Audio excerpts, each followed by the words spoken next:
마태복음 19장 16절에서 22절까지의 말씀 함께 읽겠습니다. 어떤 사람이 주께 와서 이르되 선생님이여 내가 무슨 선한 일을 하여야 영생을 얻으리이까? 예수께서 이르시되 어찌하여 선한 일을 내게 묻느냐? 선한 이는 오직 한 분이시니라. 내가 생명에 들어가려면 계명들을 지키라. 이르되 어느 계명이오니이까? 예수께서 이르시되 살인하지 말라, 간음하지 말라, 도둑질하지 말라, 거짓 증언하지 말라, 내 부모를 공경하라, 내 이웃을 내 자신과 같이 사랑하라 하신 것이라.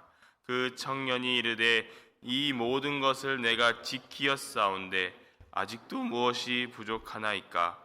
예수께서 이르시되 내가 온전하고자 할진대 가서 내 소유를 팔아 가난한 자들에게 주라. 그리하면 하늘에서 보화가 내게 있으리라. 그리고 와서 나를 따르라 하시니 그 청년이 재물이 많음으로 이 말씀을 듣고 근심하며 가니라. 아멘. 할렐루야. 네, 사랑하는 여러분 반갑습니다. 오늘 이 새벽에 나와 함께 말씀을 나누게 되어서 너무나 기쁘고 반갑습니다. 오늘 말씀을 통해서 예수님의 깊은 뜻을 깨닫고 누리고 전하는 자들이 되시기를 주님의 이름으로 간절히 축복합니다. 예수님께서 마태복음 18장에서의 말씀을 마치시고 갈릴리를 떠나서 요단강을 건너 유대 지경까지 이르셨습니다. 거기서도 큰 무리가 따랐다고 오늘 본문 마태복음 19장 초반부에서는 기록하고 있습니다. 여기서 큰 무리들은 예수님을 따르는 사람들이었습니다. 그냥 따르는 사람들이었어요. 내가 예수님을 통하여서 뭔가 좀 이득을 얻고자 하는 사람들, 영어로는 체리피커라고 하죠. 그냥 와서 체리만 따고자 했던 사람들 같았어요. 그럼에도 불구하고 예수님께서는 이들의 병을 고쳐주셨다고 성경은 기록하고 있습니다. 예수님께서 이들의 병을 고쳐주셨던 것은요, 예수님의 메시지가 무엇인지를 증명하고 싶으셨고 미래에 있을 그 천국의 축복이 무엇인지를 알려주고 싶었던 것입니다. 하나님의 마음을 드러내기 위함이었고 무엇보다도 예수님은 가르치기 위해서 이 땅에 오셨습니다. 그래서 그 가르침에 대한 증거로서 예수님께서는 사람들의 병을 고쳐주셨던 것입니다. 제가 왜 이 말씀을 드리냐면요, 예수님을 만나고자 했던 무리들 중에서 굉장히 여러 부류가 있었어요. 그 중에 한 부류가 오늘 본문 3절에서 나오는 바리새인들이었습니다. 이들은 예수님을 트집을 붙잡아서 죽이고자 했던 사람들이었습니다. 그래서 예수님의 공경을 빠뜨리기 위해서 했던 것이 여러분 본문 오늘 19장 3절을 보시면 이혼에 관련된 이야기였어요. 이혼이 어떤 이야기였냐면 간단히 말씀드리면 바리새인들은 모세의 율법을 자신들의 입맛에 맞게 해석을 해서 특별한 일이 아닌 이상은 이혼을 해도 된다라고 생각했습니다. 하지만 예수님께서는 이혼은 본질적으로 불가능하다. 단 간음에 대한 예외를 허락하셨습니다. 사실 이혼 문제는요, 당시에도 굉장히 복잡한 문제였습니다. 바리새인들끼리도요, 이 이혼에 대한 문제가 서로 의견이 분분했습니다. 자신들이 해결이 안 되니까 예수님께 이 답변을 구하여서 예수님을 공경에 빠뜨리고 싶어 했지만 그렇게 하지 못했습니다. 예수님은 오히려 지혜롭게 그 답변을 해주신 거죠. 또 다른 부류가 있는데 오늘 본문에 우리가 읽었던 부자 청년입니다. 진짜 내가 갈급하여서 예수님 앞에 나온 사람들이죠. 오늘 본문에 등장한 이 어떤 사람은요, 마가복음에서도 등장하고 누가복음에서도 등장합니다. 그만큼 중요한 사건이었다는 것입니다. 누가복음에서는 이 사람을 어떤 관리라고 서술합니다. 그러니까 이 사람은 재물이 많은 젊은 관리였음을 우리가 알 수 있습니다. 이 사람이 예수님께 다가와 이렇게 묻습니다. 오늘 보면 16절인데요.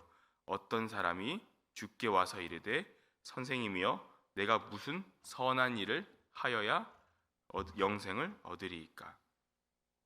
이 사람이 원하는 것이 있었습니다. 그것은 바로 영생을 얻는 일이었습니다. 여러분, 영생을 얻는다는 것은 무엇을 의미합니까? 하나님 나라에 들어가는 것이죠. 그런데 이 부자 청년이 이해하는 영생은요, 당시 유대인들이 가지고 있던 구약의 일반적인 율법적인 행위였습니다. 즉 모세의 율법과 구존으로 내려온 전통에 따라 사는 것에 기초한 의로운 행동이었죠. 이 청년은요, 더 그것보다 더 한 단계 업그레이드 혹은 더 한 단계 나아가길 원했습니다. 이 질문의 핵심은 내가 영생을 얻으려면 어떤 선한 일을 더 해야 됩니까? 라는 것이었죠. 근데 마가복음에서는요, 한 사람이라고 이 사람을 표현을 하고 있는데 마가복음 10장 17절에서 이 사람이 예수님 앞에 달려와서 꿇어 앉아서 이 이야기를 했다라고 기록하고 있습니다. 즉 이 사람의 태도가요, 뭐 교만하거나 그런 태도가 아니라 굉장히 진지하다는 것을 우리는 알 수 있습니다. 무릎을 꿇는 행위라는 것은요, 종이 주인 앞에 하는 행위, 그리고 신하가 왕에게 하는 행위를 의미합니다. 굉장히 겸손한 행위이죠. 이 사람은 자신의 교만함으로 똘똘 뭉쳐서 예수님께 나타난 것이 아니라 그가 가지고 있는 영생에 대한 갈급함이 있었고 주님의 도를 구하기 위한 열심이 있었음을 우리는 알 수 있습니다. 그래서 이 사람이 예수님을 또한 선생님이라고 부른 것이죠. 그가 어떻게 영생을 얻어야 할지를 묻자 예수님은 오늘 본문 17절에서 이렇게 말씀하시죠. 예수께서 이르시되 어찌하여 선한 일을 내게 묻느냐. 선한 이는 오직 한 분이시니라. 네가 생명에 들어가려면 계명들을 지키라. 여기서 우리는 두 가지를 볼 수 있습니다. 첫째는 선한 이는 오직 한 분이시다. 둘째는 네가 생명에 들어가려면 계명들을 지키라는 것입니다. 선한 이는 누구이십니까? 마가복음, 누가복음에서는 하나님 한 분이라고 직접적으로 서술을 하고 있어요. 근데 마태복음에서는요, 어찌하여 선한 일을 내게 묻느냐라고 오히려 예수님께서 반문하신다고 기록을 하고 있습니다. 그러면서 선한 이는 오직 한 분뿐이라는 것을 말씀하십니다.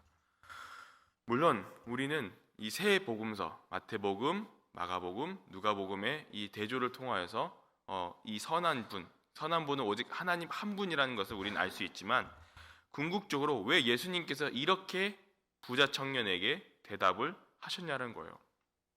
예수님의 궁극적인 의도는 이 부자 청년이 말하고 있는 선한 일과 선하신 하나님의 그 선의 개념 자체가 아예 다르다는 것을 말씀하고자 하신 겁니다.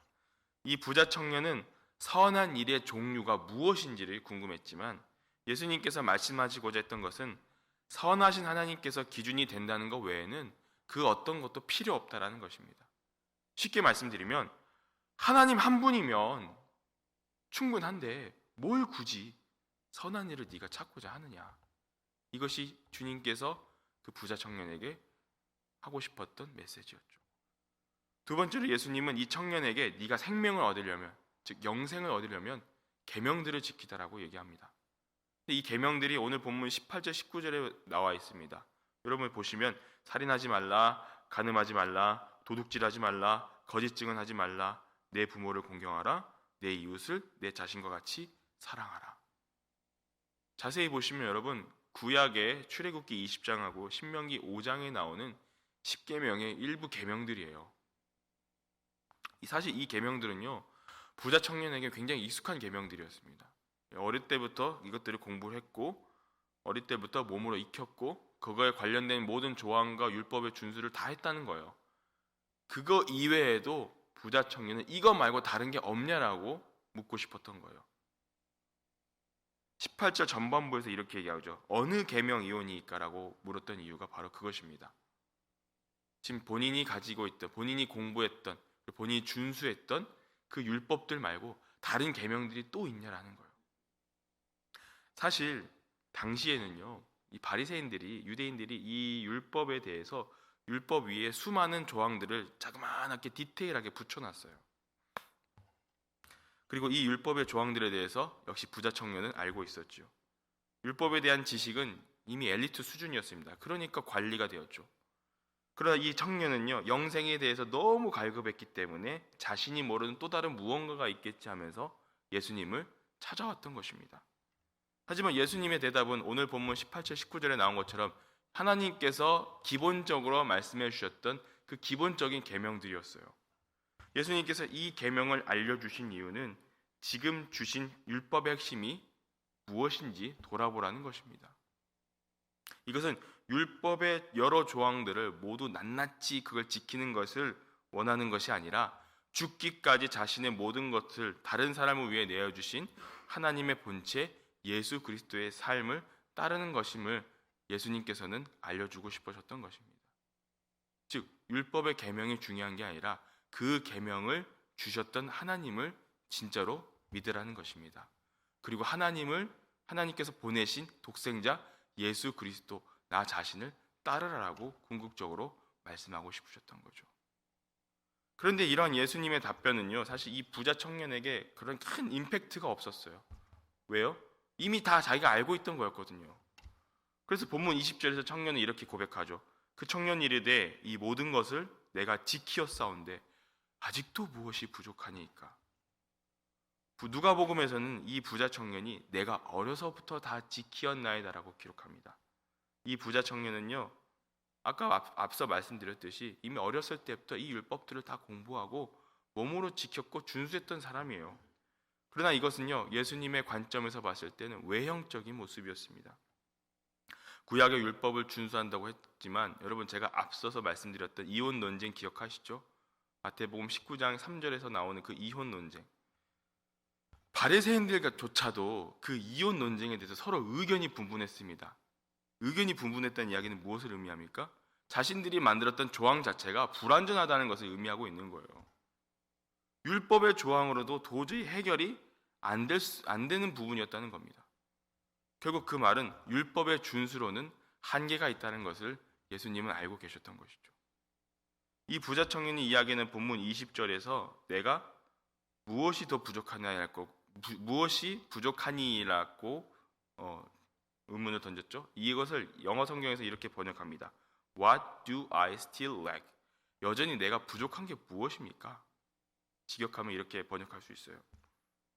자신이 율법적으로 거의 완벽하게 살아왔고 완전하게 지키며 살아왔는데 자신 안에 그 뭔가 알 수 없는 뻥 뚫린 것 같은 공허함이 있었다라는 거예요.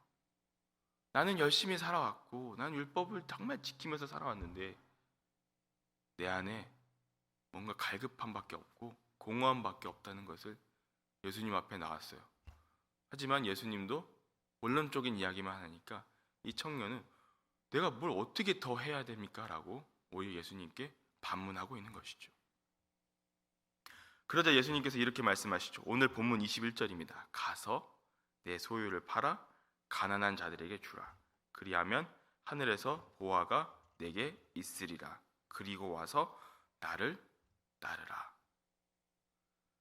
예수님은요, 사람이 재물과 하나님을 온전히 섬길 수 없다는 것을 알고 계셨어요. 사람의 본성이 욕심이 많기 때문에 재물이 많으면 많을수록 하나님을 의지하지 않는다는 것을 알고 계셨습니다. 그리고 이것은 자신을 낮추지 못한다는 것을 의미하고 있습니다. 예수님은 이 부자 청년에게 그의 재물을 다 나누어 줌으로써 땅에서 가지고 있는 기쁨을 줄이고 주님께서 주시는 영생의 삶이 어떤 것임을 깨우쳐 주고 싶으셨던 거예요. 근데 이것이 청년의 약점이었어요. 그는 자신의 소유를 포기할 수 없었습니다. 그런 적극적인 사람도 아니었고요. 영생을 갈급해서 주님 앞에 나왔지만 자신 속에는 자기 속에 자신이 너무 많았던 거예요. 그래서 자신을 낮출 수가 없었어요. 오히려 그가 지켰던 율법 준수가 지금 자기 스스로 무너지고 있음을 증명하고 있는 것이지요. 그러면서 22절에 이렇게 돌아가죠. 말씀을 듣고 근심하며 가니라. 우리는 여기서 또 중요한 핵심을 볼 수 있는데요. 21절 후반부 맨 마지막에 보시면 그리고 와서 나를 따르라라고 예수님은 말씀하고 계세요. 나를 따르라. 율법을 준수하는 것은 그 부자 청년이 자신의 모든 것을 내려놓고 하나님은 그 청년이 온전히 자신을 따르길 원하셨어요. 예수님은 재물에 관심이 없으셨어요. 그것들을 다 네가 있든지 없든지 그것들을 다 버리고 나를 따르라는 것이 예수님의 궁극적인 답변이셨습니다. 하지만 이 부자 청년은요, 나를 따르라는 것에 중요한 것이 아니라 자신의 재물을 내어놓아야 된다는 것에 너무나도 가슴이 아팠던 것 같아요. 그래서 근심하면서 갔다고 성경은 기록하고 있습니다. 여러분, 베드로가 예수님을 만났을 때, 베드로와 안드레가 예수님을 만났을 때 그 두 형제의 태도는 어땠습니까? 마태복음 4장 20절에서 그들이 곧 그물을 버려두고라고 성경은 기록하고 있습니다. 어부였던 베드로와 안드레는 자신의 생업을 내던지고 예수님을 따랐습니다. 그 안에 진정한 구원의 메시지가 있었음을 알았으니까요. 그래서 자기를 던져놓고 예수님을 따라서 갔던 것입니다. 또한 예수님께서 말씀하셨던 천국의 비유를 기억하시는지요? 천국은 마치 밭에 감추어진 보화와 같으니, 내가 그것을 알고 있으면 그 보화를 갖기 위해서 집을 팔고 모든 걸 팔아 자신의 모든 소유를 팔아서 그 밭을 사는 행위, 그것이 바로 천국이라는 것입니다. 무엇입니까? 자신의 소유가 중요한 것이 아니라 밭에 감추어진 보화, 하나님의 나라가 그만큼 더 중요하기 때문에 그것을 따라가라는 것이죠. 그것이 예수님께서 말씀하고 싶으셨던 것입니다. 하지만 이 청년은 자신의 마음 가운데 그것을 버릴 수 있는 용기가 없었던 것이죠. 사랑하는 여러분, 어찌 보면 이 부자 청년의 모습이 우리의 모습과도 비슷한 것 같습니다. 내 속에 자기를 낮춘다는 것은요, 내가 아니라 예수 그리스도가 우선이 되어야 된다는 것을 의미합니다. 우리는 영적으로 정말 갈급해서 주님을 찾지만 내가 원하는 답이 아니라서 실망하고 낙담할 때가 있습니다. 게다가 그것이 주님이 원하는 삶이 아님에도 불구하고 스스로 그것을 부정하여서 살아갈 때가 있는 것 같습니다. 그것은 내 마음에 주님보다 내 자신이 너무나도 많기 때문이죠. 예수님은 분명히 우리에게 말씀하셨어요. 나를 따르라. 그리고 예수님께서 친히 우리를 찾아주셨고 초대까지 했음에도 불구하고 우리는 부자 청년처럼 용기가 없었던 것 같아요. 주님은 좁은 길을 가라고 말씀하셨지만 우리는 그 좁은 길보다 주님 옆에 있는 넓은 길을 더 선택하면서 살아왔던 적이 있었음을 고백하고 있습니다. 자신을 낮추는 것은 내 우선순위가 무엇인지를 생각해 보는 것이죠. 내 우선순위가 나인지 아니면 주님인지. 다윗이 사무엘상 24장에서 사울왕을 죽일 수 있는 기회가 있었습니다. 하지만 다윗은 죽이지 않았습니다. 왜요? 사울왕이 주님께서 기름 부은 왕임을 알고 있었기 때문입니다. 내가 당장 사울왕을 죽이면 내 인생은 탄탄대로처럼 펼쳐져서 빨리 왕이 될 수도 있었어요. 하지만 주님께서 세우신 기름 부으신 왕이었기 때문에 내가 주님의 뜻을 저버릴 수 없다라고 해서 그는 옷자락만 베어서 그냥 갔습니다. 나의 인생보다, 나의 눈앞에 보이는 나의 이익보다 하나님의 뜻을 먼저 생각했던 사람이 바로 다윗이었던 것이죠. 사랑하는 성도 여러분, 내 인생의 주인이 나인지, 내 우선순위가 나인지 아니면 하나님인지, 오늘 이 시간 우리가 돌아보면서 내 삶을 기억해보고 돌아봤으면 좋겠습니다. 지금 우리의 삶이 부자 청년의 삶인지 아니면 베드로와 안드레처럼 그물을 버리고 따라갔던 사람인지 아니면 다윗 왕처럼 사울의 그 기름 부음을 알고 주님의 뜻을 따라 살아갔던 사람인지 오늘 이 시간 우리 자신을 함께 돌아봤으면 좋겠습니다. 나의 만족과 유익을 따르지 않고 내 안에 가장 귀한 주님을 내 주인으로 삼고 오늘 하루를 살아가실 때 내 마음에 함께 거하시는 주님이 주신 참되고 풍성한 은혜가 가득하시기를 주님의 이름으로 축원합니다. 아버지 하나님 감사합니다. 아버지, 나의 삶에서 내가 주인이었던 적이 많았음을 고백합니다. 그래서 주님을 멀리하고 주님의 뜻대로 살지 않으며 내 삶에서 하나님의 우선순위가 아니었음을 고백합니다. 우리의 연약함을 용서하여 주시옵소서. 오직 주님만이 참된 구주이며 주님만이 영생이 얻는 길임을 우리가 깨닫고 주님을 위해 살아가는 우리가 되게 하여 주시옵소서. 오늘 하루도 살아갈 때에 주님을 우선순위로 삼고 나를 낮추고 주님을 높일 때 세상 그 어떤 것도 가질 수 없는 풍성한 은혜를 누리는 자들이 되게 하여 주시옵소서. 감사를 드리옵고 우리를 구속해 주신 예수 그리스도 이름으로 간절히 기도하옵나이다. 아멘.